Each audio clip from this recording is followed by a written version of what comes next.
हरिद्वार के भगवानपुर में medical college के निर्माण को लेकर शासन से बजट स्वीकृत न होने पर भगवानपुर में ममता राकेश ने सदन में सवाल पूछा, जिसका जवाब देते हुए स्वास्थ्य मंत्री धन सिंह रावत ने कहा कि हरिद्वार में एक मेडिकल कॉलेज बन रहा है, ऐसे में एक जिले में एक ही मेडिकल कॉलेज बन सकता है, इसलिए भगवानपुर में पीपीपी मोड में मेडिकल कॉलेज बनाया जा सकता है। वही सरकार का जवाब सुनकर विपक्ष ने सदन के वेल में आकर हंगामा काटा, जिसके बाद विधानसभा अध्यक्ष ने कुछ समय के लिए सदन को स्थगित कर दिया। विरोध में विपक्ष ने सदन से वॉकआउट भी किया है। तस्वीर आपके सामने अब देखिए, किस तरीके से जमकर नारेबाजी जो है वो लगातार की जा रही है। और विशेष तौर पर आपको ये भी जानकारी दी, कांग्रेस विधायक ममता राकेश ने बचना चाह रही है और एक तरह से कहना चाह रही है कि भगवानपुर में पूर्व सरकार द्वारा स्वीकृत मेडिकल कॉलेज को नहीं बनाएंगे। आज सरकार ने मेरे सवाल के जवाब में ये कहा, मैंने भगवानपुर में मेडिकल कॉलेज को बनाने की बात की, उन्होंने कहा वित्तीय संसाधनों के ऊपर निर्भर करता है। आज एक तरफ तो सरकार हरिद्वार में मेडिकल कॉलेज के लिए 75 लाख रुपए स्वीकृत कर रही है, लेकिन भगवानपुर में जो मेडिकल कॉलेज स्वर्गीय सुरेंद्र राकेश जी ने तत्कालीन मंत्री रहते हुए स्वीकृत कराया था, आज ये सुरेंद्र राकेश जी का अपमान है। इस मेडिकल कॉलेज का नाम बाबा साहब डॉक्टर भीमराव अंबेडकर जी के नाम पर स्वर्गीय सुरेंद्र राकेश जी ने स्वीकृत कराया था। ये स्वर्गीय सुरेंद्र राकेश जी का अपमान है, स्वर्गीय प्रकाश पंत जी का अपमान है, ये बाबा साहब डॉक्टर भीमराव अंबेडकर जी का अपमान है। यदि आप सरकार के उत्तर भाषण को देखेंगे तो कहीं पर भी सरकार ने इस बात का उल्लेख नहीं किया है कि हम भगवानपुर मेडिकल कॉलेज को नहीं खोलेंगे। उसमें ये कहा गया कि वित्तीय संसाधन उपलब्ध होने पर हम इसको खोलने का काम करेंगे। लेकिन बड़े खेद का विषय है, जब मंत्री जी उत्तर भाषण देते हैं तो उस उत्तर भाषण में उन्होंने स्पष्ट कर दिया है कि हरिद्वार जिले में एक मेडिकल कॉलेज होगा, जिसके लिए हमने 75,000 रुपये भी दे दिया है, कार्यदायी संस्था भी नामित की है। रुड़की के सिविल लाइन कोतवाली क्षेत्र में कोर कॉलेज के पास पुलिस ने भारतीय किसान यूनियन के किसानों को रोक दिया। इस दौरान किसानों और पुलिस के बीच हल्की नोकझोंक भी हुई। किसान अपनी मांगों को लेकर एसएसपी हरिद्वार का घेराव करने के लिए जा रहे थे। आपको बता दें कि भारतीय किसान यूनियन तोमर के किसान बड़ी संख्या में इकट्ठा होकर अपने कुछ मांगों को लेकर एसएसपी हरिद्वार का घेराव करने के लिए निकले थे, लेकिन जैसे ही वो हरिद्वार रोड स्थित कोर कॉलेज के पास पहुंचे तो पुलिस ने उन्हें रोक दिया। भारतीय किसान यूनियन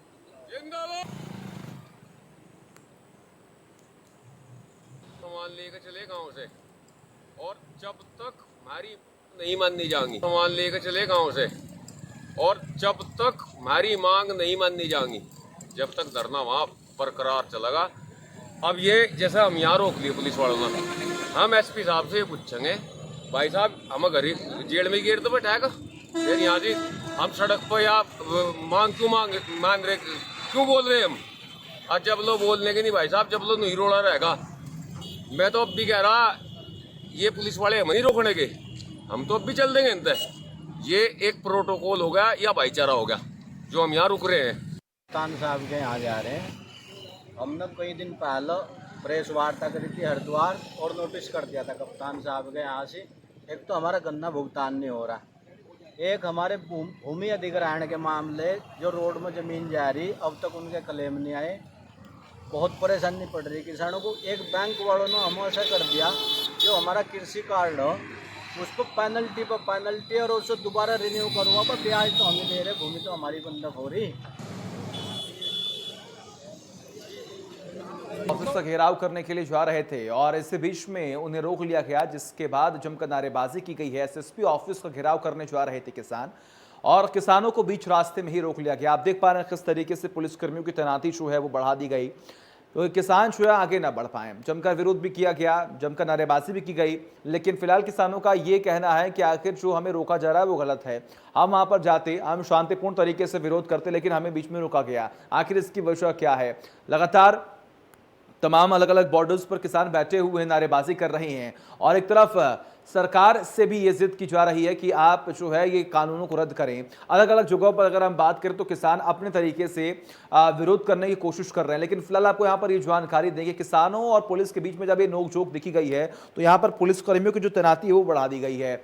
आप देख पा रहे हैं किस तरीके से रोड को जाम कर दिया गया है, किसानों के ट्रैक्टर्स को रोक दिया गया है। बाकी जो लोग जा रहे हैं, आमतौर पर अमूमन जो लोग अपने घरों से बाहर निकलते हैं उन्हें नहीं रोका जा रहा है, लेकिन हाँ जो किसान है उन्हें फिलहाल रोक दिया गया है। तमाम जानकारी के लिए हमारे साथ हमारे सहयोगी रुड़की से प्रिंस जुड़े हुए हैं। प्रिंस, फिलहाल वर्तमान की परिस्थिति को देखें तो क्या अपडेट है? क्या अभी भी किसान वहां पर मौजूद हैं? क्या अभी भी किसान वहां पर रुककर विरोध कर रहे हैं क्या? जी बिल्कुल सचिन, आपको बता दूं कि भारतीय किसान यूनियन तोमर के बैनर तले आज सैकड़ों की संख्या में किसान रुड़की से हरिद्वार की तरफ कूच कर रहे थे, जिनका साफ तौर पर कहना था कि कुछ दिन पहले किसानों द्वारा प्रेस वार्ता की गई थी। प्रेस वार्ता करके शासन प्रशासन को आगाह किया गया था। किसानों की जो मांगे हैं, विभिन्न मांगे थी, उन मांगों को लेकर उन्होंने कहा गया था तो मांगे पूरी की जाए, नहीं तो वे एसएसपी हरिद्वार का घेराव करेंगे। वहीं बात की जाए, आज सुबह एसएसपी हरिद्वार का घेराव करने के लिए वे निकले थे, जिन्हें कोल कॉलेज के पास पुलिस द्वारा पहले से नाकाबंदी करके सभी किसानों को रोक दिया गया।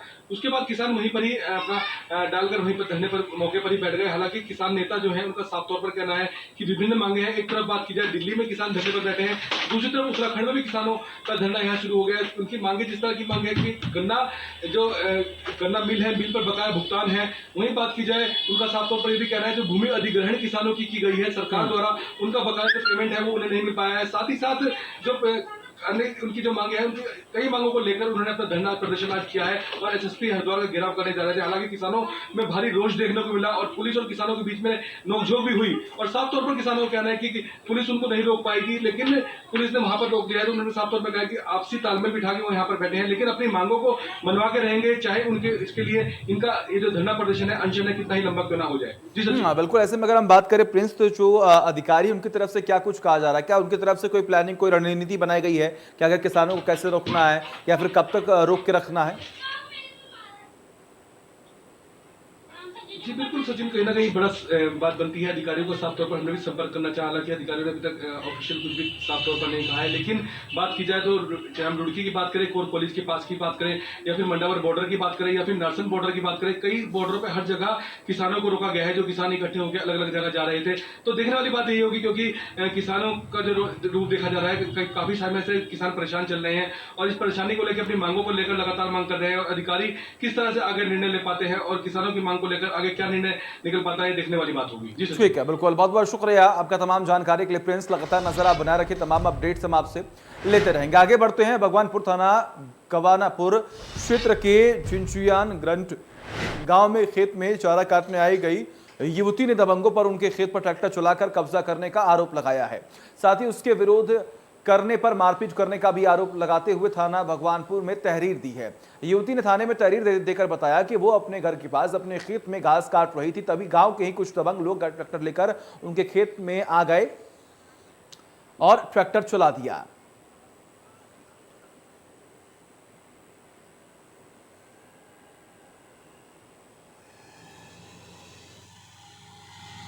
मैं अपने खेत में चेरी काट रही थी, क्या नाम है, फिर उसके बाद पटवारी और इकबाल प्रधान की मिली भगत लेके आए वहाँ और खड़ी चेरी को उन्होंने वो बदतमीजी की। वहाँ पे उन्होंने चेरी काटी, ट्रैक्टर चलाया उस खड़ी चेरी में। उसके बाद मैंने मने भी किया, उसके साथ मेरे साथ मार पिटाई की, बदतमीजी की उन लोगों ने बहुत ज़्यादा। वहाँ पे पुलिस ने बचाई मुझे उनसे। उसके बाद सर पुलिस ने जब मुझे उनसे बचाई, फिर हम थाने गए थे। वहाँ पे फिर मुझे मेडिकल की सीट मिली, फिर यहाँ पे आए थे हम मेडिकल के लिए। मैं अपने खेत में चेरी काट रही थी। बढ़ती महंगाई के विरोध में कांग्रेस विधायक साइकिल पर सवार होकर उत्तराखंड विधानसभा पहुंचे। कांग्रेस विधायक जनता के मुद्दे को सदन में जोर शोर से उठा रहे हैं। साइकिल पर विपक्ष के सभी विधायक सदन की कार्रवाई में हिस्सा लेने पहुंचे हैं।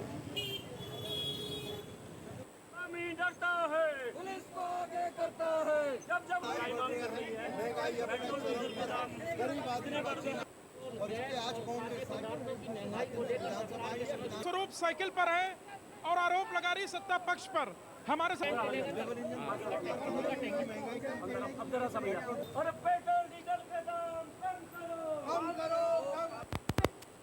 पूरी पब्लिक, पूरा भारत का आम नागरिक इस समय परेशान है। कोरोना से पहले ही रोजगार चले गए हैं, महंगाई स्तर बढ़ाते जा रही है। एक तरफ गैस के दाम जहां 900 रुपये को छू रहे हैं, पेट्रोल के दाम 100 रुपये को क्रॉस कर गए हैं और डीजल भी जो है सेंचुरी मारने की तरफ को है। ऐसे में कच्चा खाने का जो कच्चा तेल है वो 200 रुपये के आसपास पहुंच गया है। आम आदमी की नौकरियां गई हैं, आम आदमी का कारोबार चौपट हुआ है। ऐसे में महंगाई घटाने के बदले महंगाई बढ़ाई जा रही है, ये आश्चर्यजनक है। जहां एक तरफ हज़ारों करोड़ रुपया खर्च करके प्रधानमंत्री आवास बनाया जा रहा है नया, हज़ारों करोड़ रुपया करके संसद बनाई जा रही, जबकि इतनी खूबसूरत संसद भारत की है, पूरी दुनिया में उसकी तो लगातार तस्वीर में आपको दिखा रहे साइकिल बल विधानसभा पहुंचे हैं कांग्रेस के विधायक और जमकर विरोध भी कर रहे हैं। अगर हम बात करें तो आप उनके हाथों में पैम्पलेट्स और पोस्टर्स भी देख पा रहे हैं। किस तरीके से उन पोस्टरों के जरिए यह बताने की कोशिश की जा रही है कि महंगाई चरम सीमा पर है। जो वादे किए जा रहे थे केंद्र सरकार द्वारा, राज्य सरकार द्वारा, आखिर वो वादे कहां चले गए। डीजल पेट्रोल लगातार दाम बढ़ रहे हैं, मुश्किलें बढ़ रही हैं और इसीलिए अब कांग्रेस जो है जनता की आवाज को उठाने काम कर रही है। आगे बढ़ते हैं। लैंसडाउन जय हरी खाल मोटर मार्ग पर एक 7 मीटर कार अनियंत्रित होकर 500 मीटर गहरी खाई में जा गिरी। सूचना मिलते ही मौके पर पहुंची लैंसडाउन पुलिस ने रेस्क्यू कर 3 लोगों को खाई से बाहर निकाला, जिसमें 2 लोगों की मौके पर ही मौत हो गई, जबकि एक घायल को उपचार के लिए राजकीय बेस चिकित्सालय कोटद्वार पहुंचाया, जहां पर उसकी हालत गंभीर बनी हुई है। जानकारी के मुताबिक लैंसडाउन पुलिस, एसडीआरएफ और आर्मी के द्वारा रेस्क्यू अभी जारी है। आशंका जताई जा रही है कि 7 सीटर गाड़ी होने के कारण कोई अन्य व्यक्ति अभी खाई में ना हो।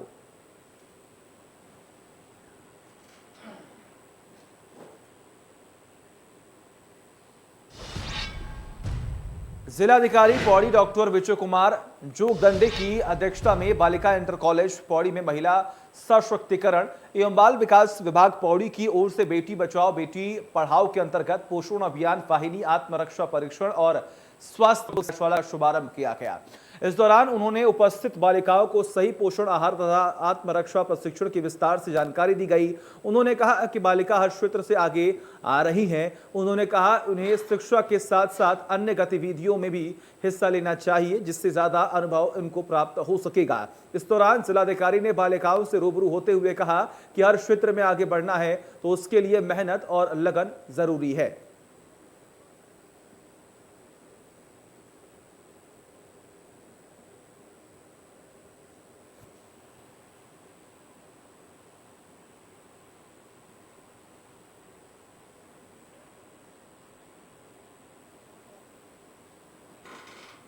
विकास विभाग के माध्यम से जनपद में विभिन्न बालिकाओं के आत्मरक्षा का गुण सिखाने के लिए विभिन्न कार्यक्रम किए जाते हैं। बेटी बचाओ बेटी पढ़ाओ के अंतर्गत विभिन्न कार्यक्रम किए जाते हैं। उसी कड़ी में हम लोगों ने प्रत्येक विकास खंड पर जो है विभिन्न कार्यक्रमों के अंदर महिलाओं को आत्मरक्षा गुण सिखाने कार्यक्रम आयोजित कर रखे हैं।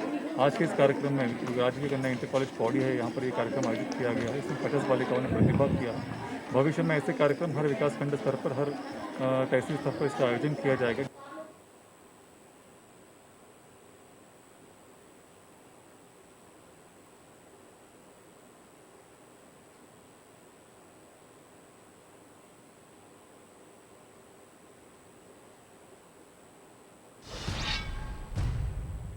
आगे बढ़ते हैं। बाजपुर चीनी मिल की भूमि पर प्रस्तावित एथेनॉल प्लांट का कार्य शुरू होने से पूर्व केंद्रीय पर्यावरण बोर्ड के निर्देश पर राज्य प्रदूषण विभाग द्वारा जन सुनवाई कार्यक्रम आयोजित किया गया।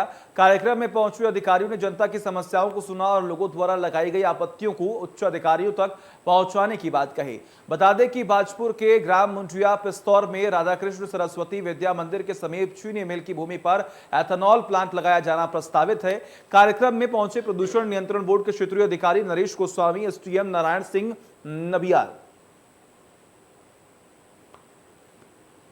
यहाँ पर एक एथेनॉल प्लांट प्रस्तावित किया गया है। इसकी पर्यावरणीय अनुमति होनी है भारत सरकार के पर्यावरण वन मंत्रालय से। तो आज राज्य प्रदूषण नियंत्रण बोर्ड ने जो इस पर्यावरणीय स्वीकृति को देने से पूर्व एक जो इसका घटक है वो ये घटक है कि हमें जन सुनवाई करानी थी। वो आज हमने वो जन सुनवाई करी है, लोगों है और इसको कार्यवृत्ति हम लोगों ने केवल यहाँ के जो बासिंदे हैं उन लोगों का पक्ष हमको जानना था और वो जो आपत्ति कर रहे हैं या अनापत्ति कर रहे हैं, उन्होंने जो भी यहाँ पर अपना पक्ष प्रस्तुत किया है उसको हम एक मिनट्स के रूप में, जो मीटिंग्स के मिनट्स के रूप में दर्ज करेंगे और जो वीडियो रिकॉर्डिंग हुई है ये दोनों के दोनों साथ में हम भारत सरकार को ये भेजेंगे। इस बारे में हम लोगों ने विभाग को समय समय पर अवगत कराया है कि यहाँ पे 2 विद्यालय हैं, दोनों की संख्या मिलाकर के 1300 से ऊपर है, आसपास में आबादी है। इन सब बातों को ध्यान में रखते फिर जब इनके पास अन्य जगह उपलब्ध है शुगर फैक्ट्री में जहाँ पे आवागमन का इनका खर्चा बचेगा, एक हमें ये लगता है कि आवागमन के खर्चे की आड़ में भ्रष्टाचार को बढ़ावा मिलेगा। अगर यहाँ लगाना चाह रहे हैं तो यहाँ क्यों लगा रहे हैं 4 किलोमीटर शहर से हट के। चलिए वक्त एक छोटे से ब्रेक का, खबरों का सिलसिला लगातार जारी है।